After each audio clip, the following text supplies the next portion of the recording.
بتبدأ الحكاية مع واحد اسمه كلايد ومراته اللي اسمها جينا. هما الاتنين عايشين في كابينة وسط الصحراء، سايبين بقى الدنيا كده والعالم كله عايشين مع نفسهم. ولكن بيبقى واضح يعني ان جينا وكلايد مش على وفاق مع بعض، او بمعنى اصح جينا في حالة ملل وزهق، فبتطلب من كلايد حاجات بسيطة، يعني مثلا تلفزيون صغير. لكن كلايد ما كانش موافق على الموضوع، فجينا كانت بتفرغ طاقتها في الرسم، اما كلايد فكان بيطلع يصطاد الارانب البرية، كمان تقريبا بيقطفوا تين شوكي ولا ايه ده، هي الناس دي عندها تين شوكي زينا؟ المهم كلايد بيجهز الارنب علشان يشوه وياكلوه، اما جينا فكانت قاعده بترسم جوه الكابينه. وكلايد لما جه بعدها بشويه شاف الرسومات بتاعت جينا، والرسومات كانت كلها لكلايد. كلايد بيسيب الكابينه وبيخرج بره ومش بيرجع غير بالليل. بيعمل ايه بقى ده كله؟ شغال على مشروع كده صغير هنعرفه قدام شويه. المهم بيرجع بالليل بيقعد مع جينا، وبنلاقي ان جينا مودها اتظبط شويه كده، فبيعيشوا حياتهم يعني. وتاني يوم الصبح جينا بتقوم بتحضر له الفطار وبتظبط له الدنيا، وكلايد اول ما بيصحى بيلاقي جينا مدلعاه. ولكن في نفس هذه اللحظه والدنيا تمام يعني، جينا بتتفاجئ ان كلايد رمى الرسومات بتاعتها في الزباله. فجينا في الوقت ده اتجننت واتعصبت جدا على كلايد، وهو كان بيحاول يهديها ويقول لها طب اسمعيني اديني فرصه، لكن جينا رفضت تسمعه نهائي، وقالت له ان هو المره دي عدى كل الحدود، لان حتى الرسومات الحاجه الوحيده اللي بتخرج فيها الملل اللي هي عايشه فيه كلايد عاوز يحرمها منها، ورماها لها كمان في الزباله. وقالت له خلاص بقول لك ايه، انا هسيبك وهمشي، انا هرجع المدينه تاني، انا ليه عايشه معاك وسط الصحراء؟ كلايد خرج وراها وحاول ان هو يرجعها، لكن جينا رفضت، فكلايد سابها ورجع لبس هدومه واخد بعضه ومشي. في الوقت ده جينا كانت بتحضر هدومها علشان تاخد بعضها وتمشي، ولكن اثناء ما كانت بتحضر هدومها بالصدفه كده لقيت صندوق خشب. بتفتح الصندوق ده لقيت جواه كميه الوان غير طبيعيه، كلايد كان جايبها ليها علشان ترسم صور بالالوان بدل ما هي بترسم بالقلم الرصاص بس، وده اللي كلايد كان عاوز يشرحه ليها، لكن هي ما كانتش مدياله فرصه. ودي بقى رساله حابه اوجهها لكل الستات، لو سمحت يا ريت تدونا فرصه نتكلم. الرجاله بتتكلم وهي نايمه من كتر ما الستات مش مديالهم فرصه يتكلموا وهم صاحيين. في نفس اللحظه دي جينا بتتفاجئ بناس جايين بمقطوره برضه علشان يعيشوا جنبهم. جينا قالت واه جيران جديده، ده انا ما شفتش وش بني ادم غير جوز كلايد يمكن من 5 سنين. جيرانهم الجداد دول برضه واحد ومراته، الراجل اسمه اندي ومراته اسمها مايا، والناس دي بقى غنيه وظروفها مستريحه شويه، حتى المقطوره اللي جايبينها مقطوره نظيفه كده. المهم اندي راح عند جينا علشان يعرف نفسه عليهم ويقول لهم يعني ان هم جيرانهم الجداد. كمان كان معاه مراته مايا، وجينا كانت مرحبه بيهم جدا لانها زي ما قلنا عايشه في حاله ملل. بس بيبان على مرات اندي اللي اسمها مايا دي كده انها مش راضيه عن وجودها في المكان ده اساسا، وسابت جينا واندي علشان تلحق ترجع مع السواق. لكن اندي ما سابهاش وقدر يقنعها انها تقعد، وقال لها ان الموضوع ده كله يعني مؤقتا،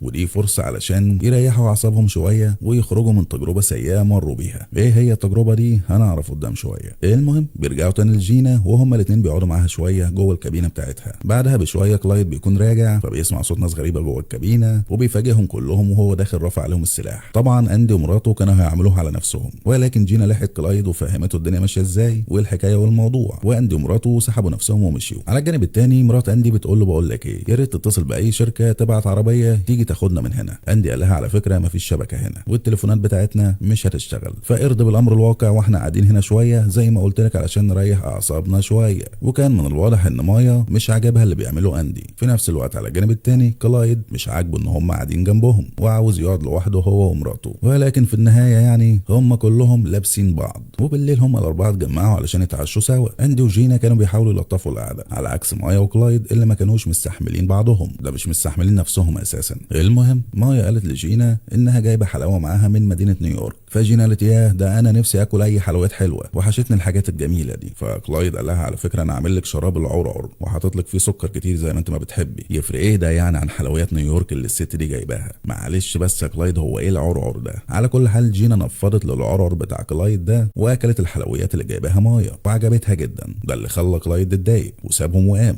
فجينا هي كمان سابتهم وقامت وراه علشان كلايد ما يزعلش قوي. وتاني يوم مايا راحت لهم عند الكابينه وطلبت من كلايد ان هو ياخدها يوريها المكان. كلايد قال لها مش فاضي للاسف، فمايا طلبت من جينا انها هي اللي توريها المكان. جينا قالت لها ماشي، بس كلايد ما رضيش يخلي جينا تروح مع مايا وقال لها خلاص انا اللي هاجي معاكي. ده اللي خلى مايا استغربت، هو ليه بيتعامل مع جينا بالطريقه دي وليه خايف عليها قوي كده؟ الكلام ده كان باين من نظرات مايا ليهم، انما طبعا هي ما قالتش كده. كلايد اخد مايا علشان يوريها المكان، قال لها ده المكان اللي بنزرع فيه وده المكان اللي بننشر فيه، ولو حبيتي تنشر هدوم يبقى ارمي هدومك في الحبل اللي وراني ما ترميهاش في الحبل اللي قداماني، ده بتاعنا احنا. اما جينا فراحت قعدت مع اندي وريته شويه شويه صور من اللي هي رسماهم. اندي قال لها ايه ده؟ ايه الفن الجامد ده انت موهوبه جدا. جينا قالت له بجد معقوله الرسم بتاعي عاجبك؟ اندي قال لها ايوه طبعا ده انت فنانه. وبدا اندي يتملق جينا، والكلام الحلو ده طبعا كان عاجبها جدا لان كلايد معاملته ناشفه شويه. كمان اندي جاب لها شويه الوان وقال لها ارسمي، فجينا عملت شويه هبل كده. راح اندي قال لها ايه ده؟ الله ايه الشغل الجامد ده؟ ما تخف شويه يا اندي بقى، ده انت عيل سمب. سوري يا جماعه الواد عصبني. بيجي الليل هم كلهم كل واحد بيروح مكانه. مرات اندي ما كانش عاجبها الطريقه اللي كلايد عاملها بيها، وجينا برضه مش عاجبها الطريقه اللي كلايد بيعملها بيها. شايفاه مش رومانسي وكلامه مش حلو، مش زي اندي اللي بيقول لها كلام حلو كده وبيدعمها وحاسس بيها. كل اللي في دماغ كلايد ان هو يحميها ويأمن لها اكلها وشربها ويعاملها على انها بنت صغيره كده ويخاف عليها من كل حاجه، وده مضايقها ومكتفها. كلايد بيقول لها يا ستي بقول لك ايه، انا مش عاوزك توطدي علاقتك بيهم قوي، ده غلط علينا وخطر علينا قوي. انت ناسي ان احنا هربانين من واحد خطير عاوز يقتلني، والشخص ده اللي هربانين منه اسمه كوبر هيد. كلايد قال لها ان هم طلعوا مع بعض عمليه واختلفوا مع بعض، فكلايد خانه، فكلايد هربان منه خوفا منه. بس جينا قالت لكلايد ان الناس دي مش باين عليهم انهم مؤذيين، وادينا فرصه يا جدع بقى نتنفس شويه، ده انت كاتم على نفسي لما هتموتني. وتاني يوم الصبح جينا بتروح لهم علشان توري اندي باقي الرسومات بتاعتها، واللي برضه بيقول لها انها فنانه وبيديها شويه الوان علشان ترسم بيهم. فجينا بترجع وبتعيش حياتها. اما مايا فبتطلع صندوق كده كان عندها وبتخرج منه شويه صور لطفل متصور بالسونار، وبنلاقي ان مايا متاثره جدا وبتبكي، ومحدش فيهم مستريح، لا اندي مستريح ولا مايا مستريحه ولا جينا مستريحه، مفيش غير كلايد، ده الراجل الوحيد العملي اللي فيهم. بنلاقي كلايد شغال على مشروع تاني كده برضه وسط الصحراء. اما جينا واندي ومايا فكانوا بينشروا شويه هدوم كده، وفجاه الحنفيه اللي عندهم هناك دي باظت وسربت ميه، فمايا صلحتها. ولكن جينا بعد كده اتجننت وفضلت ترش عليهم ميه، فهم كمان اتجننوا ورشوا عليهم ميه. هزار وضحك وفاع وكده. كلايد بعدها بشويه بيرجع بيتكلم مع جينا، ويلاقي ان جينا طريقه كلامها معاه بدات تتغير، متمرده كده ومش عاجبها الوضع اللي عايشه فيه، اللي هي اساسا عايشه فيه ليها سنين، وكلامها كله عن اندي ومايا عايشين حياتهم ازاي، طريقتهم في المعامله ازاي، وبيحبوا الهزار واللعب. وفي الاخر قالت ليه ان هي عاوزه ترجع المدينه مره تانية، كرهت العيشه في المكان ده. كلايد قال لها ازاي ما ينفعش، ما انت عارفه اللي فيها. جينا قالت له لا الكلام ده كله كده، ايه يعني انت هربان من واحد؟ ما انت لك كذا سنه هربان، اكيد نسي الموضوع ونسيك اساسا. كلايد قال لها ما فيش الكلام ده، الراجل ده خطير ومش بينسى حقه، واكيد بيدور عليا، وانا مش هغامر وارجع المدينه تاني. مين بقى في اللحظه دي كان سامع الكلام ده كله من بره؟ مايا، وعرفت ان كلايد ده عامل عمله كبيره جدا. وبتسمع جينا بتقول لكلايد ان بما ان الناس دي وصلت عندهم اكيد برضه كوبر هيد يقدر يوصل لهم، فخلاص يعني مكانهم ما بقاش مكان سري. كمان بتقول له يا سيدي الشرطه اللي انت خايف منها دي اكيد عاوزه تستجوبك يعني وخلاص، ما هو انت اساسا ما فيش حاجه بتدينك، ايه اللي مخوفك؟ كلايد قال لها انا مش عاوز اتكلم في الموضوع ده، وقفل معاها الكلام. فجينا اتضايقت لانها شايفه ان حياتها دي عباره عن جحيم. فكلايد استنى كده لغايه بالليل لغايه ما جينا هديت شويه، وقال لها تعالي انا عاوز اوريكي حاجه، واخدها وداها للمشروع اللي شغاله عليه، واللي بيتضح ان برضه بيت وسط الصحراء. كلايد قال لها البيت ده بقى انت صمميه على مزاجك، عاوزه تحط الحمام هنا والمطبخ هنا واوضه النوم هنا ماشي، عاوزه تحط ده هنا مكان ده وده هنا مكان ده ماشي، شوفي اللي انت عاوزه تعمليه واعمليه. وقال لها ان هو عمل لها البيت ده علشان عارف ان هي مش طايقه حياتها جوه الكابينه، فعمل لها البيت ده من باب التغيير يعني. انت كده بقى يا كلايد بتهزر. جينا في اللحظه دي فضلت تصرخ في كلايد وتقول له انت عبيط ياض ولا ايه؟ ما هو ده وسط الصحراء وده وسط الصحراء، ايه اللي فرق يعني؟ بقول لك عاوز ارجع المدينه وسط الناس، انا مش بشوف وش حد هنا نهائيا غيرك انت، كل يوم كلايد كلايد كلايد، ما كفايه بقى. وسابته ومشيت. فكلايد اتضايق، وتاني يوم الصبح بص للمكان اللي عايش فيه اندي ومايا، وكان بيطلع نار من عينيه لانه من جواه بيلومهم على الحاله اللي جينا وصلت ليها. وخرج بعد كده علشان يصطاد شويه ارانب. بعدها بشويه جينا اخدت شاور ولمحت اندي بيبص لها من الكابينه بتاعته. راحت جينا عامله ايه في اللحظه دي؟ القت بالفوطه التي هي ملفوفه بها على الارض.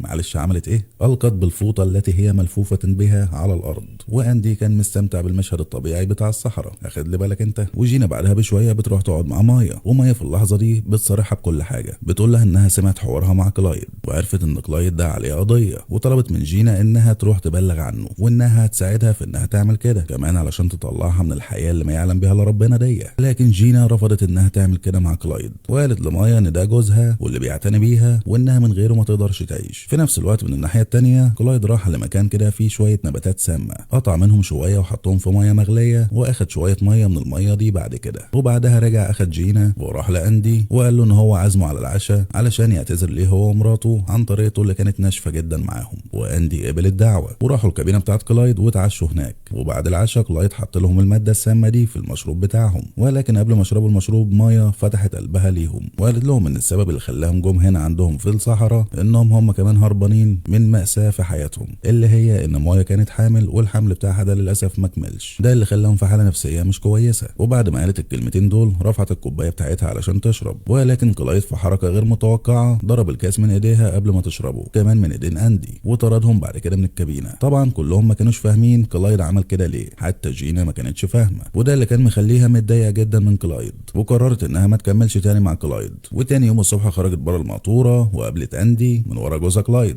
في الاول اتكلموا مع بعض وبعد كده هما الاتنين انقضوا على بعض، بس هما كانوا متحمسين شويه فخبطوا في المقطوره وعملوا صوت عالي، ده اللي لفت نظر كلايد. فكلايد راح ناحيه الصوت. هناك لقى اندي خارج من ورا المقطوره. كلايد قال له تعالى هنطلع نتفسح شويه مع بعض. وجينا استغلت الفرصه ان كلايد اخد اندي ومشيوا، واخدت هي مايا علشان يروحوا لاسم الشرطه علشان تبلغ على كلايد. ولما وصلوا المدينه هناك وخلاص داخلين على اسم الشرطه، مايا في الوقت ده بتجيلها رسائل كتير على التليفون بتاعها، ولما بتبص في الرسائل دي مايا بتطلب من جينا انها ما تبلغش على كلايد ويرجعوا تاني. فجينا بتستغرب من مايا جدا، بتقول لها ليه يا ستي مش انت اللي اقنعتيني ان احنا نيجي هنا اساسا؟ مايا قالت لها بس يلا بينا دلوقتي. اما من الناحيه التانيه فكلايد كان بيخلي اندي يحفر حفره وسط الصحراء، وكان موجه عليه السلاح بتاعه، وده بس يعني كان كارت ارهاب منه. كلايد ما كانش ناوي يقتله، كان بيخوفه بس، وبياخده بعد كده وبيرجعه. ولما كلايد بيدخل الكابينه بتاعته هناك بيتفاجئ بجينا بترجع المفتاح بتاع العربيه مكانه مره تانيه. فكلايد عرف انها اخدت عربيته ومشيت، بس فرح انها رجعت له تاني لان يعني كان في ايديها تسيبه، بس مع ذلك قررت انها ترجع تاني. فكلايد تاكد انها بتحبه، ما كانش يعرف ان جينا اساسا كانت رايحه علشان تبلغ عنه. في نفس الوقت من الناحيه التانيه مايا بتقول لاندي انها جات لها رسائل كتيره جدا على التليفون، وانها عرفت من الرسائل دي ان ماما اندي كانت رايحه الشقه بتاعتهم علشان تطمن عليها، وهناك لقيت واحده ست موجوده. الست دي شعرها اصفر وعينيها خضراء وحامل، ومع الكلام معاها عرفت انها حامل من اندي، وبيتضح ان اندي بيخون مايا مع واحده تانيه وكمان حامل منه ومعيشها في بيته وسايب لها البيت واخد مراته مايا وسط الصحراء. بنرجع تاني لكلايد وجينا. كلايد بيحاول يعني يقعد مع جينا لكن بيلاقيها مش مديله وش خالص، ده اللي بيخليه يدرك ان هو فاهمها غلط وان جينا ما بقتش بتحبه، فساب لها الموتوره وخرج يقعد لوحده شويه. هناك جات له مين؟ مايا، قعدت معاها هي كمان، وهما الاتنين غرفوا وحطوا على بعضهم الهم بتاعهم. مايا حكت له قصه حياتها المنيله بست النيله وتجربتها السيئه جدا مع اندي، وكمان فتنت عليه وقالت له ان اندي بيبصبص لمراته جينا. في نفس الوقت ده على الجانب التاني جينا بتروح تقعد مع اندي في الكابينه بتاعته، وبتطلب منه انه ياخدها ويخرجها من المكان ده ويوديها المدينه مره تانيه لانها قررت انها تعيش هناك لوحدها بعيدا عن كلايد. اندي قال لها طيب ما تاخد انت العربيه وتروح لوحدك، هو انت مش بتعرفي تسوقي ولا ايه؟ جينا قالت له بعرف اسوق، بس انا عاوزاك انت اللي توديني، وهتوديني علشان انا قلت كده، والا هروح اقول لكلايد انك انت حطيت ايدك عليا، وانت بقى عارف كلايد لو عرف كده هيعمل فيك ايه، فميك يور تشويس يا دي اندي. في نفس الوقت ده كلايد بيروح الكابينه بتاعته، بياخد البندقيه وبيروح على الكابينه بتاعت اندي. بيدخل الكابينه وبنسمع صوت صرخه جينا وبعدها ضرب نار. وبعد الليله دي بكام اسبوع بنلاقي واحده ست عجوزه كده بتروح الكابينه بتاعت كلايد، بتخبط عليهم وبتفتح لها جينا. الست دي بتسالها على كلايد، جينا بتقول لها انه مش موجود. فالست دي بتعرف على نفسها وبتقول لها ان هي اللي اسمها كوبر هيد،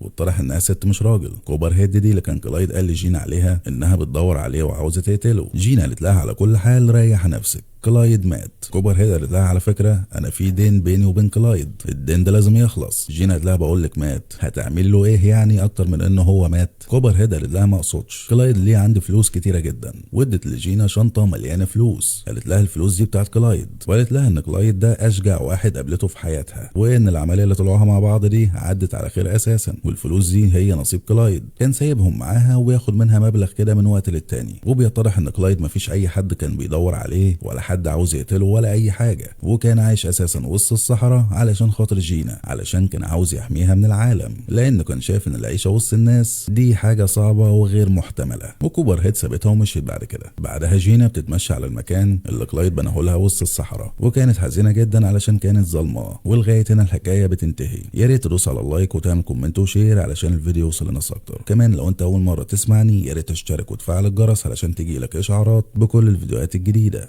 مستنيكم ان شاء الله الفيديو اللي جاي. سامي زازا.